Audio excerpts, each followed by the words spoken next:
warahmatullahi wabarakatuh. Kembali lagi dengan saya Saskia Rafatulisa Nuranto di channel YouTube aku Saskia Rafatulisa dalam episode My Diary. Sebelumnya kemarin saya sebenarnya kan harusnya berencanakan untuk memperbaiki. Ya kemarin ini sebenarnya merupakan hari tersibuk bagi aku sama Bunda karena gini. Sebenarnya dari sekian banyak yang tahu, saya tadi baru saja membuat postingan tentang postingan hikmah di balik apa mau pinipin dengan TV series yang menggabungkan hikmah dari ada keajaiban, kebahagiaan, dan pemecahan misteri. Jadi sebenarnya itu semua related karena memang berhubung. Ini nih saya baru pertama kali nonton semuanya, cuman kalau waktu kesalahan teknis, jadi kesalahan teknis itu adalah sering kali skip. Seperti yang gue bilang kan di vlog sebelumnya kan, kenapa aku sekarang bisa melakukan kesalahan sendiri, padahal kan sebenarnya dipotong sama seriesnya kalau habis maghrib. Ini kan sebenarnya saya udah merencanain untuk memperbaikinya tuh hari Kamis sampai Sabtu, karena kalau biasanya hari Minggu live streaming untuk yang hari berikutnya nggak bisa. Jadi saya udah, jadi kenapa sih alasan seperti itu, karena kan kalau memang ya di skip itu kan wajar, karena kan aku beruntung banget dari Jumat sampai Sabtu saya udah lakukan tes probation, bukan menahan sih, tes probation itu adalah tes percobaan nonton sebelum nanti ke TV, karena kalau misalnya di TV itu bisa beresiko, jadi saya kesulitan untuk mencocokkannya ya. Maksudnya jadi tujuan mencocokkan ini sebenarnya cara alternatif biar terlihat persis ya, walaupun kalau misalnya live streaming baru hari hanya nggak bisa, takut teknis. Tapi setelah akhirnya nanti dia tes saya berkali-kali akhirnya bisa, walaupun jadi sebenarnya totalnya semua menjadi 7 jam ya, ditambah plus yang series walaupun dikit sih. Seharusnya kan aku pengen bilang ini kenapa loh kok series sih, nah itu harusnya kan harusnya ke series itu bisa dipotong sih ya, memang sih agak wajar. Tapi ya memang sih kalau sebenarnya MCTV itu juga merupakan sesuatu visi, sekali lagi diingetin paling parah dalam skip itu sama hal dengan Steve. Jadi setiap kali di adegan yang lain itu ada bilang adegannya kenapa dikat, nah itu aku jawab seperti itu. Oke, sebenarnya gini, topik kali ini saya akan membahas tentang jadi sebelumnya saya mau kaitan dulu nih, Bunda juga kemarin ada nonton Lamaran dan Restu Keluarga Leslar yang kebetulan kemarin Bunda sampai nonton dari sore sampai malam, aku juga sama seperti itu. Sebenarnya tuh kota Bandung tuh juga merupakan kota yang memang kadang-kadang tuh menjadi tempat target ini acara kondangan seperti pernikahannya Om Yogi dan juga siapa waktu anaknya Opa Deddy menikah ya, namanya Cynthia. Saya akhirnya pertama kali saya ketemu dengan tante saya yang menjadi sumber penyemangat saya, itu Tante Sela Kales yang kebetulan dia kan Tante Sela itu bagian keluargaku juga. Baru sejak beberapa tahun terakhir ini sampai akhirnya tadi aku mudik, saya akhirnya bisa bergaul dengan Tante Sela yang semenjak aku ikut webinar ya. Nah, jadi umurku kan 23 tahun nih. Saya kan menjelaskan tentang kriteria laki pendamping hidup. Sebenarnya saya umurku 23. Saya ingin berkenan atau menikah, tapi sebenarnya saya ini seorang yang spesial ya, sebagai penyandang autistik. Belum tentu menikah secara yang besar-besaran, karena kan lagi ke kondisi pandemi ini saya memang belum kepikiran. Tapi saya ada mudah mengatakan teteh mau 3 tahun, bentar lagi nikah. Nah, aku sebenarnya aku nggak bermaksud nggak terburu-buru, nggak terlalu lama, tapi saya memang harus berhati-hati sih dalam dalam hidupku ya. Sebenarnya gini, memelihara laki itu tuh dari awalnya tuh udah dialami sejak aku masih TK ya. Pertama, sebenarnya laki-laki pertama idaman aku tuh yang kriteria adalah Fahri. Fahri adalah teman aku sejak aku masih TK di Universitas 5 Jakarta. Dia tipe laki-laki yang ternyata rumahnya dekat dengan Universitas 5 sebelum akhirnya direnovasi jadi baik. Aku udah gak pernah ketemu Fahri lagi sejak aku pindah sekolah. Kriteria itu kalau Fahri itu dia sebenarnya dia sangat baik. Dia selalu nemenin aku ketika ada masalah. Sebenarnya dari kecil tuh saya belum tahu apa-apa ya. Tapi karena Fahri akhirnya itu, tapi saya belum tahu kriterianya agak seperti itu. Kemudian yang kedua dari masa SD. Sebenarnya masa SD sih banyak. Masa SD tuh aku pernah berteman dulu waktu kelas 5 ya. Kriteria lakinya adalah Hanan. Nama lengkapnya Suruh Hananto, lahir 31 Juli 97. Tahun ini 24 tahun karena dia lahirnya sama-sama akhir bulan, sama seperti aku ya. Dia beda setahun dari aku. Dia tipe laki-laki yang dia kan di bawah absen aku, karena absen aku di atasnya Hanan. Dia itu hobinya suka main game, main sepeda, terutama dia main basket sama game fighting. Aku juga suka sih. Aku belajar banyak dari dia itu, akhirnya sampai akhirnya ayahku pernah memberikan PSP. Sampai sekarang PSP aku sampai 10 tahun ini masih utuh, walaupun kadang aku sering mainin sih karena memang tuh baterai. Jadi sebenarnya memang sih game jam dulu sama sekarang tuh masih, jam dulu tuh masih berguna. Kalau sekarang tuh zamannya PS5 ya.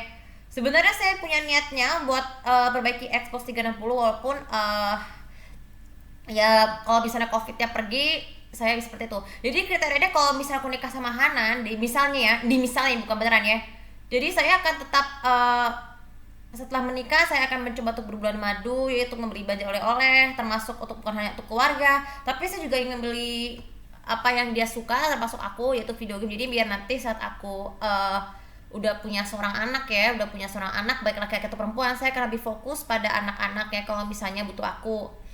Tapi gini, ya sih kalau seorang ibu yang menyandang autistik itu biasanya kan belum paham ya cara merawat anak, tapi akhirnya aku belajar banyak tentang bagaimana sih cara merawat, memandikan bayi, memberi makan, memasak. Oh ya, sebenarnya memasak tuh saya baru bisa memasak perkedel, masak apa?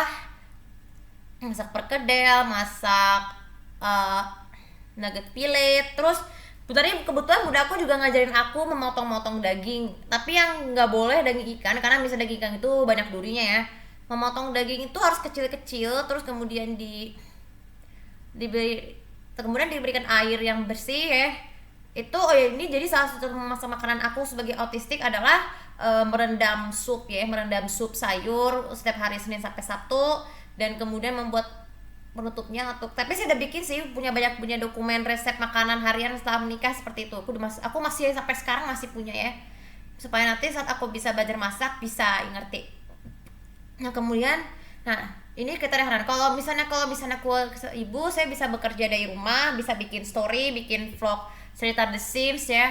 Saya tuh udah bikin The Sims tuh sebenarnya masih tes percobaan ya bikin itu, tapi akhirnya saya tahu nih, ini sumber kerjaanku nih kalau di rumah. Nah itu yang gue harapkan. Oke, jadi aku bisa kembali mengurus anak seperti biasa. Kalau misalnya butuh alamat, saya butuh main. Jadi saya ada waktu, harus membagi waktu kerjanya itu harus Sabtu Minggu sampai Jumat di rumah, dan Sabtu Minggunya menghabiskan banyak waktu bersama anak. Itu salah satu jadwal kegiatan rutinitasku nanti kalau aku sudah menikah ya. Sekarang, nah kemudian yang kriteria yang ketiga, cowok yang ketiga adalah ini Ananda Has.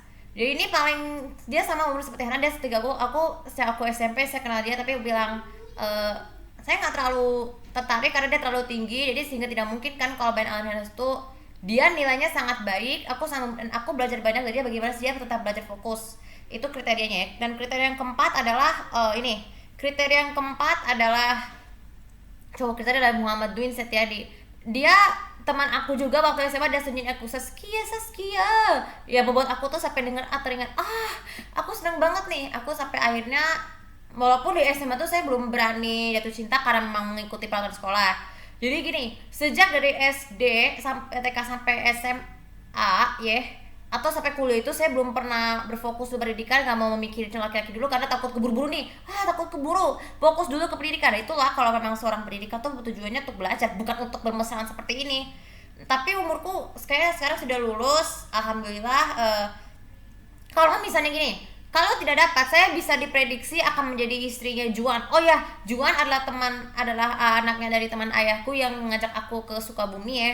Dia itu pengetahuan agamanya sangat bagus ya, walaupun dia di waktu itu pernah punya sih, saya pernah bayangin dia pernah hayal dia tuh pernah punya komputer dan banyak video game seperti aku. Nanti kedepannya kelak kalau aku bisa dinikahin dengan anaknya teman ayah, saya berusaha beruntung. Saya ingin meminta pernikahannya adalah, dan sebagai pendamping hidupku adalah jadi saya menikah, aku mau pengen tinggal di sini dulu, takut keburu kalau misalnya aku belum dapat kerjaan juga yang harus kerja juga nggak apa-apa, nggak masalah. Tapi aku juga bisa bekerja dari rumah, bikin vlog kehidupan aku dan Juan setelah menikah ya.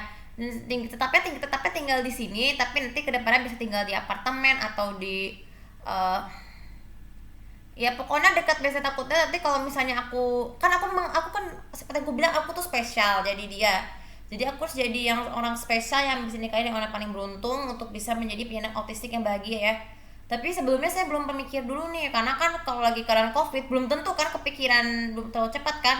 Jadi anggap saja COVID ini sebagai tujuan sebelum karena aku juga harus berfokus dulu nih pada adik aku yang mau akan kuliah di Jepang. Ya seharusnya gitu. Tapi nanti kalau misalnya aku di Jepang gagal, bisa di dalam negeri dulu tapi di kota. Tapi masalahnya, apakah aku akan rela adik aku harus kontrak di kos dekat kuliahnya impiannya? Aku masih merasa ikhlas. Saya pertama kali merasa ikhlaskan dia pergi. Saya punya pengalaman, aku mengikhlaskan Siva pergi menginap di berkemah bersama teman-temannya waktu sejak dia masih sekolah. Aku tuh ikhlas ya. Oke, untuk saja video kali ini semoga bisa bermanfaat. Jadi bagi kalian yang masih berpenyandang sama seperti saya, gak perlu terburu-buru untuk menentuin jodoh. Itu semua rahasia Allah ya. Semua itu rahasia Allah. Seperti seperti kita mendengar, kita ketahui bahwa tidak semua orang yang lulus kuliah itu bisa secepatnya menikah. Masih ada harapan masa depan untuk bekerja ya, bekerja membuat vlog, bekerja di pegawai negeri sipil, ataupun kalau bisa persiapkanlah masa waktu untuk mengurus rumah diri, untuk melakukan kegiatan sehari-hari sebelum persiapan menikah. Tapi anggapannya sebagai latihan ya sebelum menikah. Oke, itu saja untuk video kali ini. Dan jangan lupa untuk komen, like, dan subscribe channel di bawah ini untuk mendapatkan info tentang aku. Terima kasih. Assalamualaikum warahmatullahi wabarakatuh.